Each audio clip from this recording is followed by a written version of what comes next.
Hi friends, welcome back to my channel. ఈ రోజు మనం ఈ వీడియోలో 13th ఎపిసోడ్ ని చూడబోతున్నాము. ఇంట్లో భోజనానికి గూలాన్ అలానే రానా మాత్రమే వస్తున్నారు. నాన్న అది గమనించి జిన్షా ఎక్కడా అని అడుగుతున్నాడు. అక్కకి ఆకలిగా లేదంట, 2 రోజులుగా భోజనానికి రావడం లేదు అని చెప్పడంతో ఇక నుంచి ఎండలు పెరగబోతున్నాయి. వంటగదిలోని పని మనుషులతో చెప్పి మీ గదులకే భోజనం పంపిస్తాను, మీరు ఎండలో అటు ఇటు తిరగాల్సిన పని లేదు అని అంటున్నాడు. ఆ తర్వాత నాన్న గూలాన్ వైపు చూస్తూ నీకు ఒక మంచి సంబంధం వచ్చింది, వైస్ డైరెక్టర్ ఉన్నారు కదా, ఆయన పెద్ద కొడుకు కోసము సంబంధాలు వెతుకుతున్నారు, వాళ్ళకి నువ్వు బాగా నచ్చావంట, అతన్ని నీకిచ్చి పెళ్లి చేయాలని అడుగుతున్నారు. ఆ మాటలు విని గూలాన్ ఒక్కసారిగా షాక్ అవుతుంది. ఆమె వెంటనే ఆ సంబంధాన్ని రిజెక్ట్ చేస్తుంది. ఆ అబ్బాయి ఒక స్తంభంలా కనిపిస్తాడు, పైగా అతను అందంగా కూడా ఉండడు, అతన్ని పెళ్లి చేసుకుంటే అందరూ నన్ను చూసి నవ్వుతారు, నేను అతన్ని పెళ్లి చేసుకోనని అంటుంది. దాంతో నాన్న కోపంగా రూపం చూసి మనిషిని జడ్జి చేయడం చాలా తప్పు, మంచి పెళ్లి సంబంధము అంటే కుటుంబము, స్థాయి, భవిష్యత్తు మీద ఆధారపడి ఉంటుంది, నువ్వు చాలా చిన్నపిల్లలుగా మాట్లాడుతున్నావు, పైగా నువ్వు కాన్క్యూబన్ కి పుట్టిన కూతురు, కానీ అతను అలా కాదు, ఒక పండిత కుటుంబానికి చెందిన పెద్ద కొడుకు. అది మాత్రమే కాకుండా పెళ్లి అనేది తల్లిదండ్రులు నిర్ణయించే విషయము, పిల్లలకి సంబంధించింది కాదు, నువ్వు ఈ పెళ్లి చేసుకొని తీరాల్సిందే అనేసి నాన్న అక్కడి నుండి వెళ్లిపోతున్నాడు. గూలాన్ ఏడుస్తూ జిన్షా వాళ్ళ అమ్మ దగ్గరికి పరుగులు తీస్తుంది. అమ్మా, నువ్వైనా నాన్నతో మాట్లాడి ఈ పెళ్లి ఆపించమ్మా అని వేడుకుంటుంది. నేను ఆల్రెడీ దీని గురించి మీ నాన్నతో మాట్లాడానమ్మా, కానీ ఆయన నా మాట అస్సలు వినడం లేదని అంటున్నారు. అయినా గూలాన్ అస్సలు వదలడం లేదు. మోకాల్పై కూర్చొని అమ్మా, నేను మీ కళ్ల ముందే పెరిగాను, నన్ను ఇలా వదిలేయకండి అని బ్రతిమలాడుతుంది.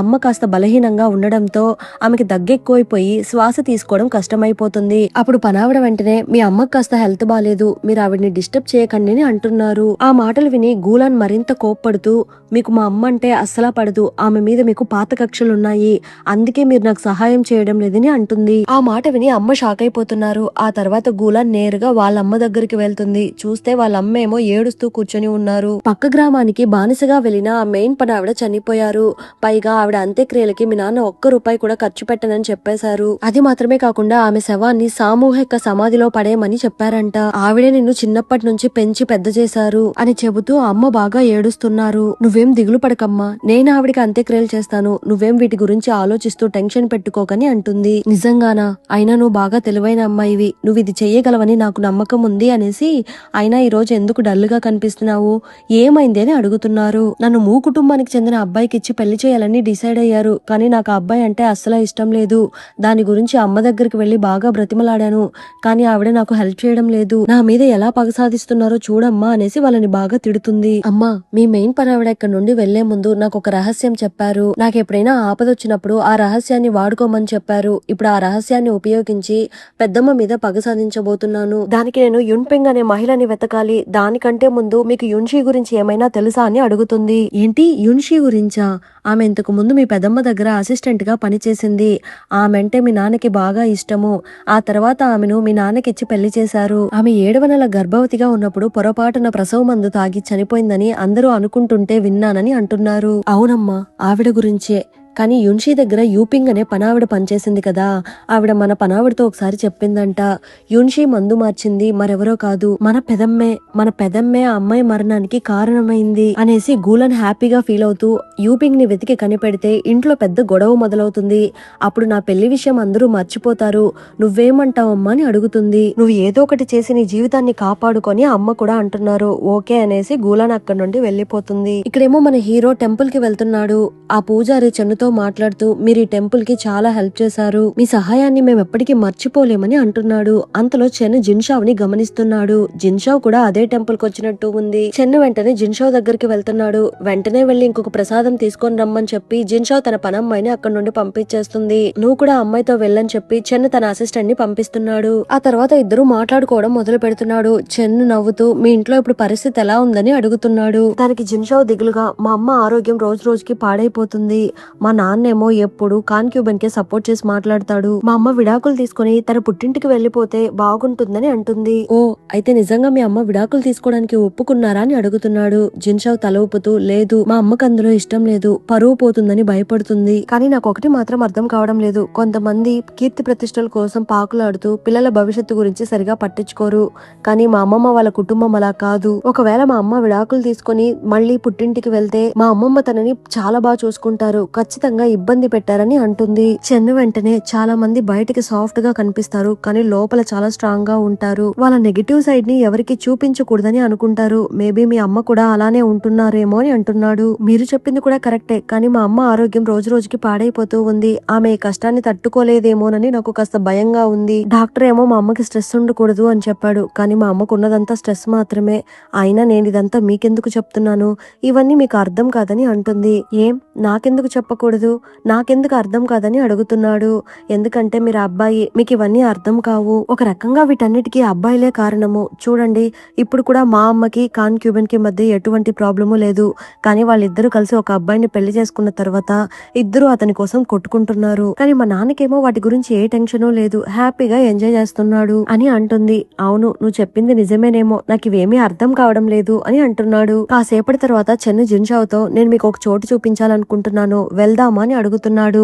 జిన్షావు కూడా ఓకే చెప్తుంది. చెన్ను వెంటనే ఆ టెంపుల్ దగ్గర ఉన్న తన పర్సనల్ ఎస్టేట్ కి జిన్షావుని తీసుకుని వెళ్తున్నాడు. ఈ ప్లేస్ చాలా అందంగా ప్రశాంతంగా ఉందని జిన్షావు అంటుంది. నాకెప్పుడైనా మనసు బాగాలేకపోతే నేను ఇక్కడికి వచ్చి కొన్ని రోజులు రెస్ట్ తీసుకుంటాను. ఇది చాలా ప్రశాంతమైన ప్రదేశము. మీ అమ్మ ఇక్కడికి వచ్చి కొన్ని రోజులు రెస్ట్ తీసుకుంటే మీ అమ్మ హెల్త్ మెరుగవుతుందని అంటున్నాడు. ఇది మంచి ఆలోచనే, కానీ ఇది మీ ఇల్లని తెలిస్తే మా అమ్మ కాస్త కంగారు పడుతుందేమోనని నాకు భయంగా ఉంది అని చెప్పడంతో, అయితే ఇది నాదని చెప్పకు, మీ ఫ్రెండ్ దని చెప్పు అనేసి చెన్నై తనకి ఒక ఐడియా ఇస్తున్నాడు. ఓకే, అయితే నేను ఇక్కడ కొన్ని రోజులు స్టే చేసుకుంటాను అనేసి చెన్నైకి థ్యాంక్స్ చెప్పేసి జిన్షావ్ అక్కడి నుండి వెళ్లిపోతుంది. ఇప్పుడు జిన్షావ్ ఆ విషయం గురించి వాళ్ళ అమ్మతో మాట్లాడుతూ ఉంది. అమ్మ, టెంపుల్ దగ్గర ఒక మంచి గెస్ట్ హౌస్ ఉంది, అక్కడ చాలా ప్రశాంతంగా కూల్ గా ఉంటుంది, వెళ్దామమ్మా అని అంటుంది. కానీ అమ్మ దానికి ఒప్పుకోవడం లేదు.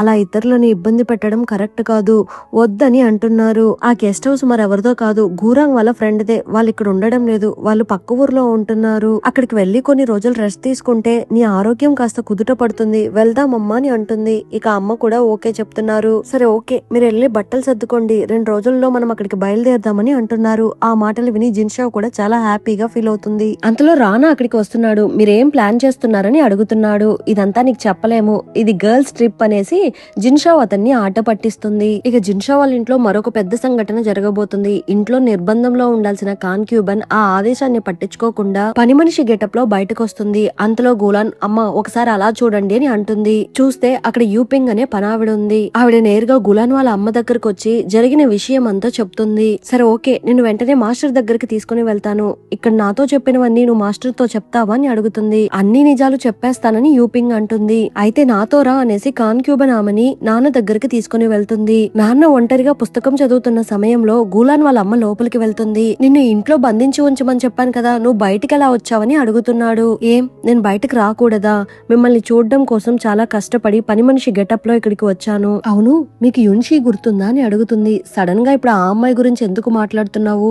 ముందే ఆ అమ్మాయి అంటే నీకు అస్సలా పడదు కదా, ఆమె మీద నీకు ద్వేషం ఎక్కువ కదా అని అంటున్నాడు. అవును నిజమే, నేను మిమ్మల్ని ఇష్టపడి పెళ్లి చేసుకున్నాను, కానీ మీరేమో ఆ అమ్మాయిని ఇష్టపడ్డారు. అది చూసి అసూయ పడకుండా ఉండడానికి నేనేం దేవుణ్ణి కాదు కదా. సరే ఓకే, ఇంత సడన్ గా ఇప్పుడు ఆ అమ్మాయి గురించి ఎందుకు మాట్లాడుతున్నావని అడుగుతున్నాడు. ఇంతకు ముందు యున్షి దగ్గర యున్పింగ్ అనే పనమ్మాయి పనిచేసింది కదా, రీసెంట్ గా ఆ యూపింగ్ ని మా ఫ్రెండ్ కలిసిందంట. ఆ సమయంలో ఆమె ఒక ఇంపార్టెంట్ మ్యాటర్ గురించి రివీల్ చేసిందంట. యున్షి మెడిసిన్ ని మార్చింది ఎవరో తనకి తెలుసంట. ఒక్క మెడిసిన్ తో 2 నిండు ప్రాణాలు పోయాయి. దాని గురించి యున్పింగే మీ దగ్గర చెప్తుందంట అనేసి ఆ యున్పింగ్ ని పిలిపిస్తుంది. ఆవిడ నేరుగా నాన్న దగ్గరకు వచ్చి నాన్నని విష్ చేస్తుంది. పెద్ద మేడం ఉంటారు కదా, ఆవిడే తరచూ యున్షి వంటగదికి వచ్చేవాళ్ళు. అంతేకాదు, యున్షి గర్భాన్ని కాపాడేందుకు డాక్టర్స్ కొన్ని మెడిసిన్స్ ఇచ్చారు, వాటిని పెద్ద మేడమే మార్చేశారు. వాటికి బదులుగా ముందే డెలివరీ అయ్యే మెడిసిన్ ని మార్చి పెట్టేశారు. దానివల్ల యున్షి అకాల ప్రసవం చేసి మరణించారు, బిడ్డ కూడా చనిపోయిందని అంటుంది. వీటన్నిటికీ కారణం జిన్షా వాళ్ళ అమ్మనే.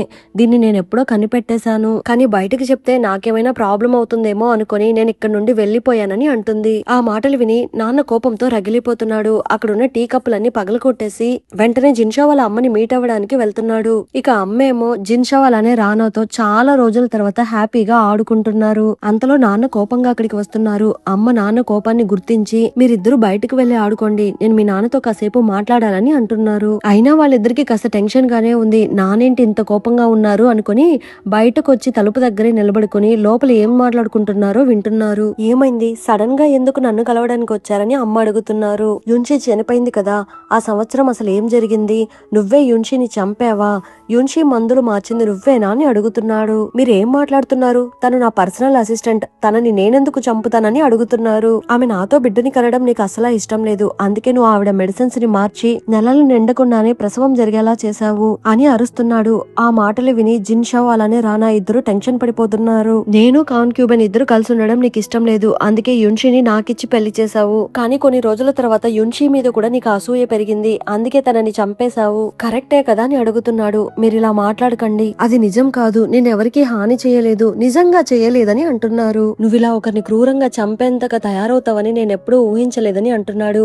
మీకు ఎన్నిసార్లు చెప్పాలి, నేను చంపలేదని చెప్తున్నాను కదా, అయినా మీకు ఇప్పుడు ఈ విషయాన్ని ఎవరు చెప్పారని అడుగుతుంది. ఇందులో దాచడానికి ఏమీ లేదు, గూలాన్ వాళ్ళ అమ్మే యూపింగ్ ని కనిపెట్టి ఇక్కడికి తీసుకొని వచ్చింది అని చెప్పడంతో మళ్ళీ తన అనేసి అమ్మ అప్సెట్ అయిపోతున్నారు. జిన్షా వెంటనే తన అసిస్టెంట్ ని పిలిచి ఆ యూపింగ్ ఎక్కడున్నా కనిపెట్టి తీసుకొని రమ్మని చెప్తుంది. ఓకే అనేసి అసిస్టెంట్ కూడా అక్కడి నుండి వెళ్లిపోతుంది. మీరు మళ్ళీ మళ్ళీ ఆ కాన్క్యూబన్ మాటల్ని నమ్ముతున్నారా? నా మాటలు నమ్మడం లేదా? ఆమె నన్ను చంపడానికి కూడా ప్రయత్నించింది, కానీ ఆవిడ మాటలు నమ్ముతున్నారు, నా మాటలు నమ్మడం లేదా? ఇలా చూడు, నువ్వే అసూయతో లేడీ యున్షిని చంపేశావు. అది మాత్రమే కాకుండా రానా చిన్నప్పటి నుండి లేడీ యున్షి దగ్గరే చాలా ఎక్కువగా క్లోజ్ గా ఉండేవాడు, అందుకే నువ్వు అతన్ని ఆమె దగ్గర నుండి దూరం చేశావు. అవును, మీరు ఆల్రెడీ జిన్షావ్ని నా దగ్గర నుండి దూరం చేసేశారు. ఇంకా నాకున్నది ఒక్కగానొక్క కొడుకు, వాడిని కూడా నా దగ్గర నుండి దూరం చేసేస్తూ ఉంటే నేను చూస్తూ ఊరుకోవాలా? అందుకని నా కొడుకు నా దగ్గర ఉంచుకున్నాను, ఇందులో తప్పేముందని అడుగుతుంది. అందుకని నువ్వు యున్షిని చంపడానికి సిద్ధమైపోతావా?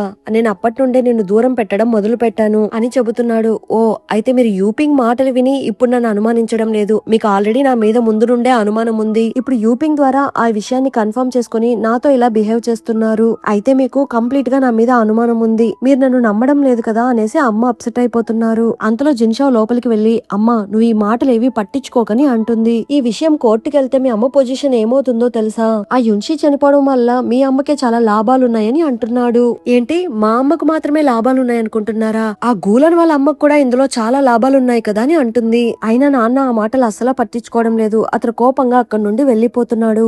జిన్షావ్ ఏమో వాళ్ళ అమ్మని జాగ్రత్తగా చూసుకుంటుంది. ఇప్పుడు next day morning assistant Jinshao తో మాట్లాడుతూ, నేను యూపింగ్ కోసం బాగా వెతికాను, కానీ ఆవిడ ఎక్కడా కనిపించడం లేదు, ఆమెను ఎవరో దాచారని నాకు అనుమానంగా ఉందని అంటుంది. జిన్షావ్ చాలా టెన్షన్ పడుతూ, ఎలా అయినా వెంటనే ఆవిడని వెతికి కనిపెట్టాలి, ఒకవేళ ఈ కేసు కోర్టుకెళ్లినా మా అమ్మ నిర్దోషి అని ప్రూవ్ చేయడానికి మన దగ్గర ఆధారాలు ఏమీ లేవు, మనం వెంటనే యూపింగ్ ని వెతికి కనిపెట్టాలని అంటుంది. ఓకే, నేను ఒకసారి మళ్ళీ వెతుకుతాను అనేసి పనమ్మాయి అక్కడి నుండి వెళ్లిపోతుంది. ఇక్కడేమో జిన్షావ్ వాళ్ళ అమ్మ నేరుగా గూలాన్ వాళ్ళ అమ్మ దగ్గరికి వెళ్లి మాట్లాడుతుంది. ఆ విషయం తెలిసి జిన్షావ్ కూడా అక్కడికి వెళ్తుంది. నేను నిన్ను చాలా బాగా చూసుకున్నాను, కానీ నువ్వేమో నన్ను ఒకసారి చంపడానికి ప్రయత్నించావు, అది మాత్రమే కాకుండా యూపింగ్ కి ఇలా చెప్పమని చెప్పి నన్ను ఇరికించడానికి ట్రై చేస్తున్నావు అని అడుగుతూ ఉంటే, నేనే మిమ్మల్ని ఇరికించడం లేదు, మీరు తప్పు చేశారు కాబట్టి అందులో ఇరుక్కున్నారు అంతే. ఆయన యున్షి మీద చాలా ప్రేమగా ఉన్నాడు, అది చూసి నేనే తట్టుకోలేకపోయాను, అది చూసి నువ్వు కూడా తట్టుకోలేక అమ్మాయిని లేపేశావు, కరెక్టే కదా అని అడుగుతుంది. అసలు నీ ప్రాబ్లం ఏంటి? ఆయన నీ మీద కూడా ప్రేమగానే ఉన్నారు కదా అని అడుగుతున్నారు. అవును, నేనే ఆయన్ని ఇష్టపడ్డాను, కానీ ఆయన నిన్ను నన్ను చూసిన దానికంటే యున్షిని చాలా బాగా చూసుకున్నారు. కానీ ఒక రోజు జరిగిన విషయం నేను ఇప్పటికీ మర్చిపోలేకపోతున్నాను. మా పెళ్లికి మా ఇంట్లో వాళ్ళు ఒప్పుకోలేదు, ఇంట్లో నుండి నన్ను బయటకు వెళ్లిపోమని చెప్పారు. నేను ఆ విషయం ఆయనకి చెప్పాను, కానీ ఆయన ఏమన్నాడో తెలుసా? నన్ను వెంటనే మా ఇంటికి తిరిగి వెళ్ళిపోమన్నాడు. కానీ నేను మా ఇంటికి తిరిగి వెళ్ళలేకపోయాను, అప్పుడు నేను గర్భవతిగా ఉన్నానని చెప్పాను, ఆ తర్వాతే ఆయన నన్ను ఒప్పుకున్నారు. ఇది ప్రేమ అని బాధగా అడుగుతుంది. అది మాత్రమే కాదు, జీ కుటుంబం అవసరం గాని ఆయనకు లేకపోయి ఉంటే అతను మిమ్మల్ని కూడా పెళ్లి చేసుకునేవాడు కాదని అన్నారు. నా కుటుంబం నన్ను పూర్తిగా వదిలేసింది, నేను ఎవరికీ అవసరం లేని వ్యక్తిగా మారిపోయాను. కానీ యున్షి అలా కాదు, ఆయన చూపెప్పుడు ఆమె మీదే ఉండేది, నాకు అదే నిజమైన ప్రేమలా అనిపించింది అనేసి ఆమె అన్ని రోజుల నుంచి దాచిపెట్టుకున్న బాధనంతా బయట పెడుతుంది. ఆ మాటలు విని అమ్మ బాగా అప్సెట్ అయిపోతున్నారు. ఇక్కడేమో జిన్షావ్ గూలాన్ని మీట్ అయ్యి తనని నిలదీస్తుంది. యూపింగ్ ని వెతికి తీసుకుని వచ్చింది నువ్వేనా అని అడుగుతుంది. కానీ గూలాన్ ఏమో చాలా పొగరుగా సమాధానం చెప్తూ, ఏమో నాకు తెలియదని అంటుంది. జిన్షా వెంటనే గూలాన్ గొంతు పట్టుకుని, ఇప్పుడు నిజం చెప్తావా లేదా? అనవసరంగా మా అమ్మని ఇందులో ఇరికించారని అడుగుతూ ఉంటే, మీ అమ్మని ఎవరూ ఇరికించలేదు, మీ అమ్మే అసూయతో ఆవిడ్ని చంపేసింది, దానికి తగ్గ పనిష్మెంట్ ఆవిడ అనుభవించాలి కదా అని అంటుంది. ఏంటి, మా అమ్మనా? ఇన్ని రోజులు నువ్వు కూడా అమ్మ అనే పిలిచావు కదా, ఇప్పుడు సడన్ గా ఎందుకు ఇలా అంటున్నావని అడుగుతుంది. ఏంటి అమ్మనా? ఆవిడేమైనా నన్ను కూతురులా ట్రీట్ చేసిందా? మీ అమ్మ ఎప్పుడు నీ గురించి రానా భవిష్యత్తు గురించి మాత్రమే ఆలోచించింది, నా గురించి ఎప్పుడూ ఆలోచించలేదు, కాబట్టి నేను ఆవిడ్ని అమ్మలాగా ట్రీట్ చేయను అని అంటుంది. మా అమ్మ నిన్ను తన సొంత కూతురులానే భావించారు, కానీ నువ్వే తప్పుగా అర్థం చేసుకున్నావు. నువ్వు ఒక రోజు దీని గురించి తలుచుకుని బాధపడతావు అని అంటుంది. అంతలో డోర్ ఓపెన్ అవుతుంది. అమ్మ బయటకు వస్తున్నారు. జిన్షా వాళ్ళ అమ్మ చెయ్యి పట్టుకుని తనని అక్కడి నుండి తీసుకుని వెళ్లిపోబోతూ ఉంటే అమ్మ చివరిసారిగా గూలాన్ని ఒకసారి చూసుకుంటున్నారు. ఇప్పుడు అమ్మ రూమ్ కి వచ్చాక నేను బానే ఉన్నాను, నువ్వు ఇంకా బయలుదేరమ్మా అని అంటున్నారు. జిన్షా వెళ్లిపోయాక అమ్మ దగ్గుతూ నోట్లో నుండి రక్తం కక్కుకుంటున్నారు. నాకు బానే ఉంది, ముందు వెంటనే ఒక పేపర్ ఇవ్వండి అని అడుగుతున్నారు. పనావిడ కూడా ఒక పేపరు అలానే ఒక పెన్ను తెచ్చిస్తున్నారు. ఇన్ని అవమానాలు, అనుమానాలు, ఆరోపణలు భరించలేక అమ్మ చివరకు డివోర్స్ లెటర్ ని రాస్తున్నారు. ఆ లెటర్ లో మన ఇద్దరి మనసులు ఒకటిగా లేవు, అందుకే విడిపోదాము అని రాసి ఉంది. నాన్న ఆ విడాకుల లెటర్ ని చదువుతూ కోప్పడుతున్నాడు. వెంటనే జిన్షా వాళ్ళ అమ్మ దగ్గరికి వెళ్తున్నాడు. మీరందరూ బయటికి వెళ్ళండి అని అరుస్తున్నాడు. ఆ తర్వాత నాన్న ఆ లెటర్ ని నలిపి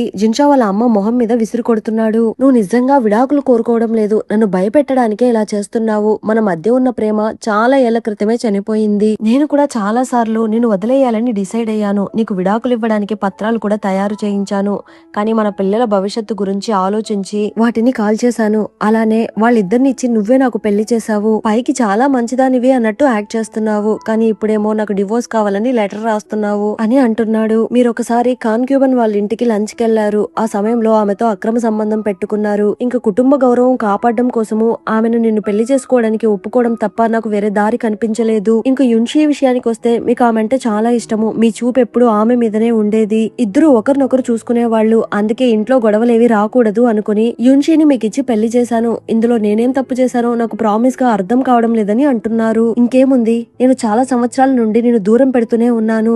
యున్షి మరణం ఒక్కటే దానికి కారణం కాదు. నువ్వు బాగా అసూయ కలిగిన అమ్మాయివి, పైకేమో మంచి అమ్మాయిలాగా యాక్ట్ చేస్తావు. నాకు నువ్వంటే అసలే ఇష్టం లేదు, పిల్లల కోసం మాత్రమే అడ్జస్ట్ అవుతున్నాను. చివరగా ఇక మీదట నా ముందు ఎప్పుడు విడాకుల మాట తీసుకురావద్దు అని హెచ్చరించేసి నాన్న అక్కడి నుండి వెళ్లిపోతున్నాడు. అంతటితో ఎపిసోడ్ ఎండ్ అయింది. మళ్ళీ నెక్స్ట్ ఎపిసోడ్ లో కలుద్దాం. ఈ ఎపిసోడ్ ఎలా ఉన్నిందో తప్పకుండా కమెంట్ చేయండి. ప్లీజ్ సపోర్ట్ చేయండి. Thanks for watching.